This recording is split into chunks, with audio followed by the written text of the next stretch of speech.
ஒரு தடுப்பூசி கேன்சர் வராமல் தடுக்குவோம். அதுவும் பெண்களுக்கு வரக்கூடிய 2வது காமன் கேன்சரை தடுக்குது. அந்த தடுப்பூசி கவர்மெண்ட்லேயே போடுறாங்க. அப்படி கவர்மெண்ட்ல இன்க்ளூட் ஆகாத குழந்தைங்களுக்கு என்ன பண்ணலாம்? அதை பற்றி இந்த வீடியோவில் பார்க்கலாமா? நான் டாக்டர் தாரிணி, அரசு குழந்தைகள் நல மருத்துவர் மற்றும் consultant paediatrician, MTR hospital, Perambalur. கர்ப்பப்பை வாய் புற்றுநோய் இதுதான் பெண்களுக்கு வரக்கூடிய 2வது காமன் கேன்சராக இருக்குது. இது ஹெச்பிவி அப்படிங்கிற வைரஸ்னால பரவுது. கர்ப்பப்பை வாய் புற்றுநோய் அரியலூர், பெரம்பலூர், திருவண்ணாமலை, தருமபுரி இந்த மாவட்டங்களில் தான் அதிகமாக ரிப்போர்ட் பண்ணியிருக்காங்க. இந்த கர்ப்பப்பை வாய் புற்றுநோயை பரப்பக்கூடிய ஹெச்பிவி வைரஸ்க்கு இப்போ தடுப்பூசி அவைலபிளாக இருக்குது. இந்த தடுப்பூசியை கவர்மெண்ட்லேயே எல்லா கவர்மெண்ட் இன்ஸ்டியூட்லேயும் போட்டுட்ருக்காங்க.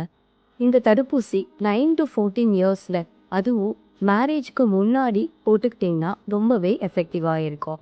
இது பார்த்திங்கன்னா கவர்மெண்ட்டில் 14 இயர்ஸ் கம்ப்ளீட் ஆன மற்றும் 15 இயர்ஸ் தொடங்கி 19 டேஸே ஆன குழந்தைகளுக்கு மட்டும்தான் போட்டுட்ருக்காங்க. அப்படி இந்த வயதிற்கு உட்படாத குழந்தைங்களுக்கு என்ன பண்ணலாம் அப்படின்னா, ப்ரைவேட் ஹாஸ்பிட்டல்ஸில் இந்த தடுப்பூசி அவைலபிளாக இருக்குது. ஸோ ப்ரைவேட் ஹாஸ்பிட்டல்ஸ்லேயே போட்டுக்கலாம்.